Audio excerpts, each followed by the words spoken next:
ஆதி பாரதி சீரியலில் நாளைக்கு என்ன நடக்க போகுதுன்னு பார்க்கலாம் வாங்க. எபிசோட் ரொம்ப சுவாரஸ்யமாக இருந்துச்சுன்னே சொல்லலாம். மிஸ் பண்ணாமல் ஃபுல்லோடையும் கேளுங்க. அதுக்கு முன்னாடி இந்த வீடியோ பிடிச்சிருந்துச்சுன்னா லைக் பண்ணி பாருங்கள். ரொம்ப பிடிச்சிருந்துச்சுன்னா நம்ம சேனலுக்கு வந்து சப்ஸ்கிரைப் பண்ணி கண்டினியூஸாக ஆதரவு வந்து தாங்க. பாரதி வந்து அந்த டைரியை வந்து பார்த்துட்றாங்க. ரொம்ப நேரம் நம்ம இங்கேயே இருக்க முடியாது, இருந்தால் மாட்டிப்போன்னு லலிதா வந்து சொல்கிறாங்க. ஃபோட்டோ எடுத்துகிட்டு வந்துடலாமா? சேச்சா, ஃபோட்டோ எடுத்தாலும் எவ்வளோ நேரம் தான் டைரி ஃபுல்லாக வந்து ஃபோட்டோ எடுத்துகிட்டு இருப்பி, அது சரி வராது. டைரியை வந்து எடுத்த வாக்கில் அப்புறமேட்டு படித்து பார்த்துட்டு வச்சிருவோன்னு சொல்லி அப்படியே வந்து படிக்கலாம்னு சொல்லியிருக்காங்க. இங்கே படித்தா மாட்டிக்க மாட்டோமா? அதுவும் கரெக்டு தான். நம்ம கேபினுக்கு வந்து எடுத்துகிட்டு போயிடலான்னு சொல்லிட்டு அவங்க உட்காந்துருக்க சீட்டுக்கு வந்து டக்கு புக்குன்னு வந்து எடுத்துகிட்டு வந்து அங்கே உட்காடுறாங்க. படிக்கலான் இருந்தப்போ வாக்கியத்தை வந்து படிக்க ஆரம்பிக்கிறாங்க. நான் உன்னை முதல் பார்த்தபோது தான் என் இதயத்தின் துடிப்பை நான் உணர்ந்தேன். உன்னை கண்டபின் தான் காதலின் அருமையை புரிந்து கொண்டேன். அது மாதிரி சூப்பரான வாக்கியம் மூலியமாக வந்து லவ்வை வந்து வெளிப்படுத்துகிறாங்க. ஏய், ஆதிக்கு வந்து லவ் சீன்லாம் இவ்வளோலாம் நல்லா வருமா? என்னமா கவிதை வந்து உருகி உருகி எழுதியிருக்காரு இந்த மனுஷன். கோடீஸ்வரர்னா எப்படி வேணாலும் வாழலாம். ஆனால் இவர் கல்யாணத்தை நிப்பாட்டியிருக்காப்புல, ஒரே பொண்ணை வந்து லவ் பண்ணியிருக்காப்புல. இதெல்லாம் எவ்வளோ பெரிய விஷயம் தெரியுமா? இவருக்கு இருக்கிற ஸ்டேட்டஸ்க்கெலாம் நீ சொல்கிறதெல்லாம் கரெக்டு தான், ஆனால் என்னால் தான் புரிஞ்சிக்கவே முடியலங்கிற மாதிரி லலிதா வந்து ஃபீல் பண்ணுறாங்க. கேஸும் வந்தோடனே ஃபைலை தூக்கி மேலே வச்சிடறாங்க. அந்த டைரி மேலே என்ன பண்ணிகிட்டு இருக்கீங்க? அதான் அக்கௌண்ட்ஸ் வந்து பார்த்துட்ருக்கலாம். நீ என்ன பண்ணுற? நம்ம 2 பேரும் சாயங்காலம் ஈவினிங் வந்து எங்கேயா வெளில போகலாமா? நான் யோசிச்சு சொல்கிறேன்னு சொல்லி கேஸும் வந்து அவாய்ட் பண்ணுறாங்க. அந்த இடத்துல லலிதா, ஏய் சாயங்காலம் உங்கள் வீட்டுக்கு நான் வரட்டா? எதுக்கு நீ வீட்டுக்கு வர? இனிமேட்லாம் இங்கே படித்தா சரி வராதுன்னு பாரதி வந்து பேசுகிறாங்க. அந்த இடத்துல நான் மட்டும் வீட்டுக்கு போயிட்டு இந்த இதை வந்து படித்து முடிச்சிடுறேன், அதுக்கப்புறம் ஏதாவது க்ளூ ஏதாவது கிடைக்குங்கிற மாதிரி அதிரடியாக வந்து யோசிக்கிறாங்க நம்ம பாரதி. இதை பார்த்தோன்னு வந்து அச்சோ என்னாலாம் முடியாதுப்பா, ஆதிக்கு எழுதியிருக்கிற லவ் ஸ்டோரியை பார்த்தா செம சூப்பராக மாசாக இருக்கும் போல் இருக்குது. அவளோட கவிதை எல்லாத்தையும் நான் படிக்கணும், நான் காதலிக்கணும்னு நான் விரும்புகிறேன். என்ன சொல்கிறேன்? நான் லெட்டரை மட்டும் சொன்னோம்மா, ரகசியமாக படித்து நான் லவ் பண்ணணும் காதலிக்கணும் விரும்புகிறேன், மற்றபடி ஒன்றும் இல்லைங்கிற மாதிரி கேஷுவலாக வந்து பேசுகிறாங்க. சரி, நீ ஏதோ ஒன்று சொல்கிற, ஆனால் ஏதோ நடந்தால் ஓகே, என்னன்னு சொல்லி எங்கள் வீட்டுக்கு வருவேன் அப்படின்னு சொல்லி பாரதி வந்து கேட்குறாங்க. நானா ஏதோ ஒரு அக்கௌண்ட்ஸ் இருக்குதுன்னு சொல்லி 1-2 விஷயம்லாம் பொய் சொல்லி தான் வர முடியும், இது கூட ஏன் தெரியாது அப்படின்னு சொன்னேன். அவங்க மாட்டுக்கு ஃபீல் பண்ணுறாங்க. அச்சோ, இது மாதிரி ஒரு விஷயம்லாம் நடக்காமல் இருக்கணும், நம்ம யார்ட்டையும் மாட்டிக்கூடாதுன்னு பாரதி வந்து நினச்சிட்டு இருக்கப்ப கேஷும் வந்து சினிமாவுக்கு போகலாம் வாங்குறாங்க. ஓகே, நான் வந்துடுறேனே. என்னது, எனக்கும் வீட்டுக்கு வரேன்னு சொல்லியிருந்தேன், அங்கே கேட்டால் சினிமாவுக்கு போகிறேன்னு சொல்கிறேன், என்ன சொல்ல போகிறேன்? கேசவ மாட்டுக்கு நாங்கள் ஃபீல் பண்ணிவிட்டு அப்படியே தன்னந்தனியாக வந்து இருக்கட்டும், பசங்களை காக்க வைக்கணும். ஏதாவது கடைசி நேரத்தில் என்னால் வர முடியாமல் போயிடுச்சு, நான் போய் சொல்லிக்கிறேன். அடி பாவி, இப்படி எல்லாமாடி பிளான் பண்ணுவேன்? ஆமாம், கேசவ வந்து போய் சொன்னார்ல எம்டின்னு, அதுக்கேற்ற மாதிரி சின்ன சின்ன பனிஷ்மெண்ட் அப்பப்போ வந்து கொடுத்துடணுங்கிற மாதிரி லலிதா வந்து யோசிச்சுட்டு இருக்காங்க. அந்த இடத்துல ஒரு பக்கம் வந்து உச்சக்கட்ட கோவத்தில் வந்து இருக்காங்க நம்ம ஆதி. என்ன ஆச்சுன்னே தெரியலையே, காலையிலேருந்து கையும் ஒல்ல காலும் ஒல்லன்னு சொல்லி ஃபீல் பண்ணிகிட்டு இருக்காங்க. ஆஃபீஸ்லேருந்து வீட்டுக்கு வந்துடுறாங்க. நைட் ஆகிடுது.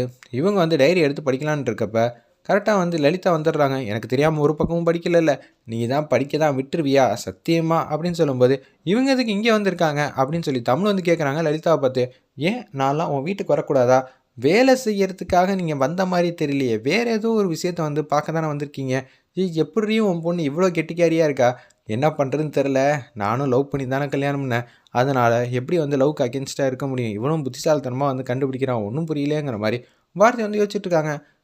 சரி, நான் போய் தூங்குறேன். நீங்கள் ஏதோ காதல் லெட்டர் படிக்கிற மாதிரி தான் எனக்கு தோணுது. ஓ, இந்த அளவு புத்திசாலியாக உன் பொண்ணு கொஞ்சம் ஜாக்கிரதையாக தான் இருக்கணும், பார்த்துக்கமா உன் பொண்ணு அப்படின்னு சொல்லிட்டு டைரியில் ஒவ்வொரு பக்கமும் வந்து ரசித்து எழுதியிருக்காப்புல. இதெல்லாம் பார்த்தா நான் யாருக்கு சப்போர்ட் பண்ணுறதுனே தெரில. நிச்சயம் வந்து ஆதியோட லவ்வை என்னால் புரிஞ்சிக்க முடியுது அப்படின்னு சொல்லி ஃபீலிங்கோடு யோசிக்கிறாங்க. நானும் லவ் மேரேஜ் தானே, வாசு வந்து லவ் பண்ணி தானே கல்யாணம் பண்ணேன். அப்போனா நீ ஆக்சுவலி வாசுவை லவ் பண்ணி கல்யாணம் பண்ணனா நிச்சயம் நீ ஆதிக்கு தானே சப்போர்ட்டிவாக இருக்கணும். ஆனால் சாரதா அம்மாவுக்கு சப்போர்ட்டிவாக இருக்க. அவரோட காதல் உண்மையாக இருந்தால் அந்த காதலை எத்தனை பேர் வந்து பிரிக்கணும்னு நினச்சாலும் பிரிக்க வாய்ப்பே இல்லை. அவ்வளோதான், இதுதான் சத்தியம். என்ன பாரதி, நீ என் களத்தில் இப்படி இறங்கிட்ட, நம்ம ஆதி மாதிரி அப்படின்னு சொல்லிட்டு இருக்காங்க. அப்போன்னு பார்த்து ஃபோட்டோ ஒன்று இருக்குது, பாரதியோட ஃபோட்டோ. டைரி திருப்பும் போது இவங்க 2 பேரும் சுவாரஸ்யமாக பேசும்போது அந்த ஃபோட்டோ மட்டும் காட்டில் பறந்து போய் கட்டில் கடியில் வந்து விழுந்துருது. இதை வந்து பார்க்கல நம்ம லலிதாவும் பாரதியும் அப்படியே வந்து படித்து முடிச்சிடுறாங்க. டைரியை வந்து க்ளோஸ் பண்ணிடுறாங்க. அப்பா, எவ்வளோ பெரிய லவ் ஸ்டோரி படித்த மாதிரி இருக்குது. அடுத்த நாள் காலையில் வந்து எந்திரிக்கிறாங்க. அச்சோ, செல்ஃபோனுக்கு சார்ஜ் வேறு போடலையே, இப்போ என்ன பண்ணுறது இது பண்ண ஒன்றும் புரியாமல் தடுமாற்றத்தோடு யோசிக்கிறாங்க. அந்த இடத்துல நம்ம பாரதி சரி ஆஃபீஸ்க்கு போகலான்னு சொல்லிட்டு ஆஃபீஸ்க்கு போகலான்னு சொல்லி வண்டி எடுத்து ஸ்டார்ட் பண்ணால் வண்டியில் ஸ்டார்ட் ஆகலை. யாரையாவது கூப்பிட்டு இன்ஃபார்ம் பண்ணலான்னு பார்த்தா ஃபோன் வந்து சுவிட்ச் ஆஃப் ஆகிடுச்சு, சார்ஜ் இல்லாமல். இதெல்லாம் நமக்கு தேவையானு சொல்லி வண்டியை தள்ளிட்டே போயிட்டுருக்காங்க.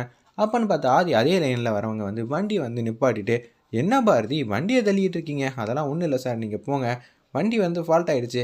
அப்போனா யாரையாவது மெக்கானிக் ஃபோன் பண்ணி கூப்பிட வேண்டியது தானே. ஃபோனுக்கு வந்து சார்ஜ் போடல. என்னங்க நீங்கள் ஸ்கூல் ஸ்டூடெண்ட் மாதிரி இது இல்லை அது இல்லைங்கிறீங்க. வண்டியை ஓரமாக ஓட்டிட்டு வாங்க, நம்ம மெக்கானிக் ஷோரூமில் வந்து விட்றேன். அவங்க வந்து எடுத்துகிட்டு வந்துடுவாங்க வண்டியை. நம்ம சரி பண்ணதுக்கப்புறம் நம்ம ஆஃபீஸ் கொண்டு வந்துடலாம், எந்த பிரச்சனையும் இல்லை, நம்ம ஆஃபீஸ்க்கு போகலாம் அப்படின்னு சொல்கிறாங்க அந்த இடத்துல. அதெல்லாம் ஒன்றும் வேணாம். என்ன பாரதி, ஒரு ஃப்ரெண்டாக நினச்சி தான் நான் உங்களை கூப்பிட்டேன். நீங்கள் இன்னமும் ஓனர்னு நினச்சிக்கிட்டு இருந்தீங்கன்னா என்ன, எனக்கு ஒன்றும் புரியலையே அப்படின்னு சொல்லி காமெடி பண்ண ஆரம்பிச்சிட்டாங்க. ஆதி உடனே வந்து வண்டியில் ஏறுறாங்க. அப்பா இது மாதிரி சந்தர்ப்பம் எனக்கு எப்போ கிடைக்கும், இப்போ தான் கிடச்சிருக்கு, மிஸ் பண்ணிடுவேனா அப்படின்னு சொல்லி யோசிக்கிறாங்க. நம்ம ஆதி சீட் பெல்ட் போட்டுக்கங்க, அதான் சேஃப்னு. அது இழுக்க வர மாட்டேங்குது, ஸ்டெக்காக இருக்குது, நல்லா வந்து புல் பண்ணி இழுங்க அப்படின்னு சொல்கிறாங்க.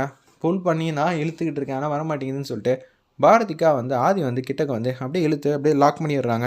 இதை பார்த்தோன்னே வந்து பாரதி லைட்டாக வந்து ஃபீல் பண்ணுறாங்க.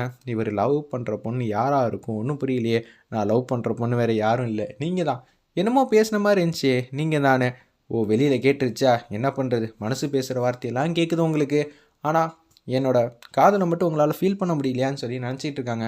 கார் ஓட்டிக்கிட்டே இருக்கிறப்ப அவங்களுக்கு ஒரு ஃபோன் கால் வருது. நம்ம ஆதிக்கு சௌமியாங்கிற பொண்ணு வந்து ஃபோன் பண்ணோன்னே ரசித்து சிரித்து வந்து பேசுகிறாங்க நம்ம ஆதி.